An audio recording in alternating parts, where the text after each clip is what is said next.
boxing skills are sublime. No doubt he's pound for pound one of the best on the planet Earth. Crawford is the real deal. Terence Bud Crawford can't beat no Canelo Alvarez. I beg to differ. He gonna smash Canelo Alvarez, man. I'm telling y'all right now. Honestly, like, as of right now, I think Bud to beat Canelo. It's not gonna switch. There's nothing that's going to change what I feel. Stephen A. Smith and Max Kellerman highlight a major flaw that could cost Canelo in a fight against Terence Crawford. They argue that Canelo isn't as great as many believe. While Crawford stands out as the greatest of his era, his ability to box with precision and move with fluidity creates problems that Canelo cannot easily solve. According to them, this weakness will ultimately lead to Canelo being outclassed and convincingly beat him back in the ring with Terence Crawford. Not too soon. Maybe you take a year off and then come back and work your way to the 154, 160 division, and Terence Crawford be there and y'all want to meet again. That's cool. That's cool. But you don't need to be going back in the ring with him this December. I know that much. Stephen A. Smith points out that Canelo relies too heavily on power shot, believing that raw strength alone will secure him victory. He argues that this approach is ineffective against Terence Crawford, who thrives on skill, movement, and precision. According to Smith, it takes far more than heavy punches to overcome a fighter like Crawford. Canelo's predictable reliance on power, he claims, will ultimately fail when matched against Crawford's superior boxing intelligence.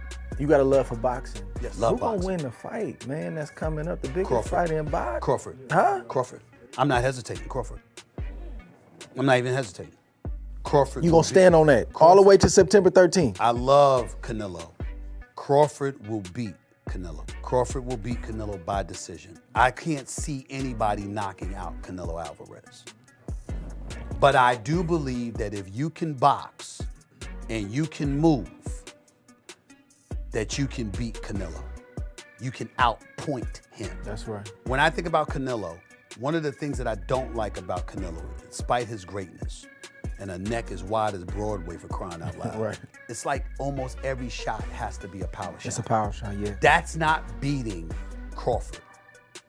I will confess, I think Gervonta Davis's trainer, Cal, I think he said this. He said Crawford could find himself in trouble if he decides to engage with Canelo, because Canelo is the naturally bigger, stronger fighter. And I don't care that Crawford's gotten bigger, and I don't care that Crawford's gonna go in there just as big as Canelo. Canelo is accustomed to fighting at the weight, and Crawford is not. And Canelo is a genius in this regard. You don't see him show up for fights not ready. He's always ready. He's always prepared. He's always ready. He's always prepared. So I think he's the slower fighter, though. And I think that Crawford is brilliant as a boxer. And I think that between switching to conventional and southpaw, using his jab and movement, I think that Crawford is going to outpoint Canelo because he's faster. Max Kellerman draws a clear distinction between skill and physicality in the Canelo versus Crawford matchup. He emphasizes that Crawford's jab is now one of the sharpest weapons in boxing, allowing him to control distance and dictate the pace. In contrast, Canelo's once crisp jab has declined, making him more dependent on strength and counterpunching. Kellerman stresses that Crawford's precision, timing, and ring intelligence could neutralize Canelo's size advantage, proving that tactical skill and adaptability may ultimately outweigh raw power when these two fighters meet. Crawford. Best defense. Crawford. Nowadays, Crawford. I would say early in the fight, Canelo. And earlier in his career, Canelo. But he hasn't been that kind of fighter in recent years. Although Crawford is also hittable. With any fighter, when you talk about their defense, the question is not, can they be hit with a shot? You take punches. Everyone, the greatest defensive fighters ever get hit. Pernell Whitaker, Willie Pep, Floyd Mayweather, they all get hit. The question is, can you hit them with combinations? And both guys are hard to hit. With the two-piece, hard to hit. So who has the best footwork out of the two? In terms of cutting off the ring, last fight notwithstanding, Canelo has gotten much better at cutting off the ring. But, you know, early in his career, he had a problem with that and was much more comfortable counterpunching. But overall, I have to say Crawford. If you go down the list and ask me about tactical advantages, most of them are Crawford. What Canelo has is size, and as a result, physical strength and punching power. Canelo also has a great chin.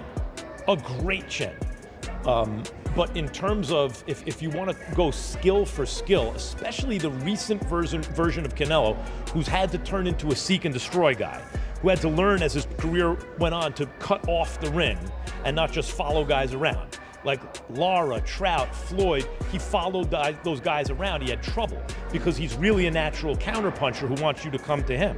Timothy Bradley Jr. draws a powerful comparison between the doubts Muhammad Ali once faced and the skepticism surrounding Terence Crawford today. He recalls how many believed Ali could never overcome George Foreman's size and strength. Yet Ali defied expectations through strategy, intelligence, and resilience. Bradley sees a similar narrative building around Crawford, with critics claiming he cannot beat Canelo Alvarez due to the size disparity. However, Bradley insists that greatness is not measured by physical size alone, but by determination, skill, and preparation. He notes that Crawford has devoted an entire year of training specifically for Canelo, showing his commitment to defying the odds, just as Ali wanted. They said Ali couldn't beat George Foreman.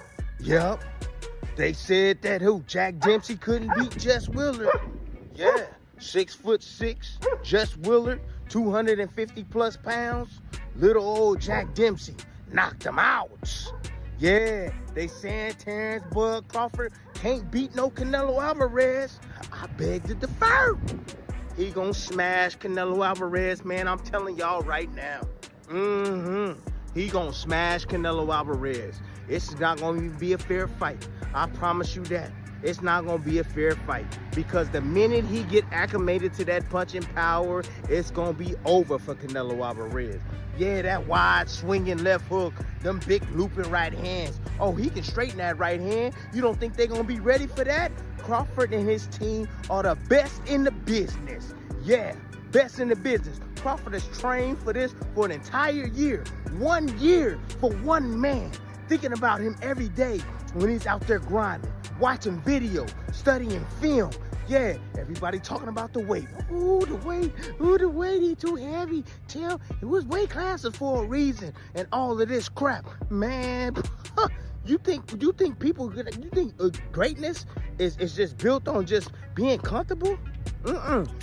Greatness is built on being uncomfortable. Yeah, before we even landed on the moon, it was an idea, right? It was an idea. And then they brought it to life, and we landed on the moon. I know there's some conspiracy theories out there saying that we didn't land on the moon, but you know what the hell I'm talking about. You get it? Yeah, we talk about size. Like, size is everything. What about skill? What about mentality? Bernie the boxer strongly dismisses the idea that Crawford is undersized for this matchup. He argues that Crawford's frame and physical presence have often been underestimated, but his performances in higher weight classes prove otherwise. Bernie emphasizes that Crawford is not simply a smaller fighter moving up recklessly. Instead, he is intelligent, calculated, and fully aware of how to handle larger opponents. According to him, the real difference in this fight won't be raw size, but the ability to think, adapt, and outmaneuver in the ring. He stresses that Crawford and his team pride themselves on being smarter than Canelo's camp, and this sharpness in preparation could tilt the fight in Crawford's favor. Crawford, you've seen him in the gym, but have you seen the best Crawford under the lights, you think? When they say the best Crawford, I don't know. I like all Crawfords, how you do. You know, that's what makes him a dynamic champion. You know what I'm saying? The best Crawford is what it takes to win. You know what I mean? Now, some fights are more interested than others. As far as, like I say, the fight with Klimov was a kind of a slow fight. You know, and maybe the Madrimov was a slow fight. Benavidez was kind of a slow fight until he knocked him out. But he was doing a lot of great things in there. So Buzz fights, they always excite. You never know what's going to happen in those fights. So the best Crawford he's always at his best. PHX Patriot, thank you for the $2. Get the likes of BMB, best in the biz. Something when Bud walked Canelo down. No way he's too small. Fire. Let's go Crawford. Exactly. Yeah, a lot of people do say that. A lot of people are saying that they don't think that the walking down situation what happened because of the wrestling background, the grapplings, the tactics, you know, the balance and stuff like that. Stuff that Bud knows how to do because of his, you know, wrestling background. What would you say? Man, I don't know nothing about no wrestling background. I mean, he did wrestle for, but he was not no national champion wrestler. He was not no real high school wrestler where he was wrestling all his years in high school. He wrestled. The man is just a freak of nature. He's an athlete. You understand? That's what it is. So his specialty is boxing. Okay, now he's strong as an ox. That's where his shit coming from. So they're not wrestling. It's not gonna be no fucking wrestling. You feel me? He doing strength and conditioning training. He's strong as an ox, like we already know that. His hands is like baseball mitts. Canelo Alvarez has approached this matchup with humility and respect, recognizing Crawford as a legitimate threat despite being naturally smaller. In his own words, Canelo notes that at the elite level of boxing, weight becomes less of a decisive factor because top fighters know how to adjust and compete across divisions. His acknowledgement shows he is not dismissing Crawford as an easy challenger. Instead, Canelo makes it clear he is preparing with total dedication, knowing that skill and discipline will be just as important as size and power. His professionalism reflects an understanding that Crawford's unique style requires more than simply relying on his usual strengths. This level of awareness suggests fans are likely to witness both fighters at their absolute peak. Me, because Terence is a smaller guy, and why do I need to fight this guy? For you, what changed? Tell me about the moment where you're like, you know what? Maybe I'll do this. This sounds like a good idea. No, if you're thinking about it, look how big turns this fight. It's a big fight. No, that's why made me change. But you know, I've been in his situation before, jumping weight classes, and when you're a good fighter, that doesn't matter. So I'm not gonna focus on that. I'm gonna focus on training very hard because Crawford is very good fighter. Yeah, tell me about your experience with that, because now it's reversed. He's coming up in weight.